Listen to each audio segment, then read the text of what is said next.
Pourquoi? Pourquoi? Pourquoi? C'est qui? Mais comment ça? C'est quoi? C'est quoi? C'est juste drôle. Et comment ça? Mais comment ça? C'est qui? C'est quoi? Bonjour, je m'appelle Joël et je suis une élève de 4e année de la classe de Madame Manon Lynn de l'école communautaire Rajnesla. Ma question est comment l'esprit sort du corps lorsqu'on meurt? Pour répondre à ta question, j'ai demandé à Jean-François Roussel, qui est professeur agrégé et responsable des études de premier cycle à l'Université de Montréal, Institut d'études religieuses, Faculté des arts et des sciences.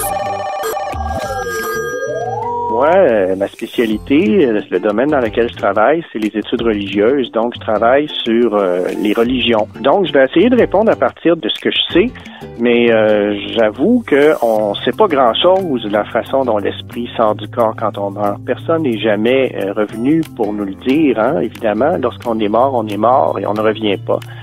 Mais les religions, là, qui ont toutes sortes de réponses à cette question-là, ils partent toutes quand même de l'idée qu'il y a quelque chose de plus grand que ce qu'on voit dans la réalité, puis que lorsqu'on meurt, effectivement, il y a quelque chose qui survit ou qui va vivre autrement ou qui va s'en aller, qui va continuer à vivre peut-être dans d'autres personnes ou qui va vivre dans une espèce d'éternité.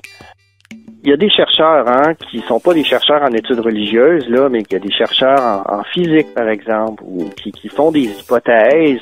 Parfois, il y en a certains qui commencent à penser qu'il y a quelque chose qui se passe au moment de la mort, là, qu'il y aurait quelque chose, une part de la personne qui sortirait du corps, ou des choses comme ça. Mais c'est vraiment, là, on le sait pas, dans le fond, puis c'est très difficile de vérifier ces choses-là. Comme il y en a d'autres qui pensent que quand on meurt, l'esprit meurt aussi.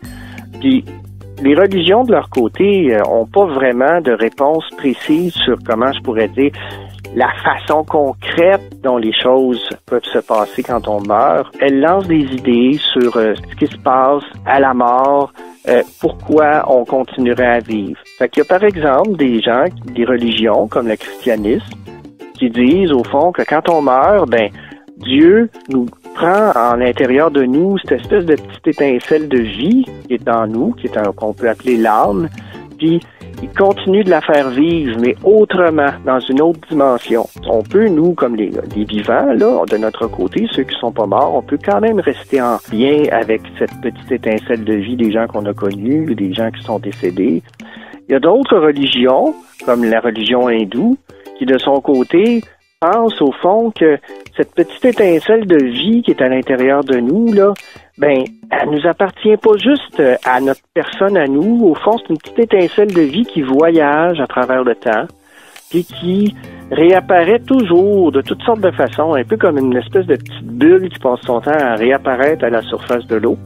Et dans des corps, dans des personnes qui sont différentes, qui vivent à des moments différents, mais qui sont toujours porteurs de la même petite étincelle de vie, en fin de compte, qui circule à travers le temps. Puis un bon jour, après des siècles, après des milliers d'années peut-être, cette petite étincelle de vie-là, elle cesse de se promener d'une personne à l'autre. Elle réapparaît plus là dans des personnes, puis finalement elle est intégrée dans cette grande vie qu'on peut appeler Dieu. Alors, les religions ont des façons différentes de répondre à ces questions-là. Puis parfois, il y a même des religions qui s'intéressent pas beaucoup à cette question-là, de savoir si on meurt, si on vit après, ou si on meurt, ou si on cesse d'exister complètement.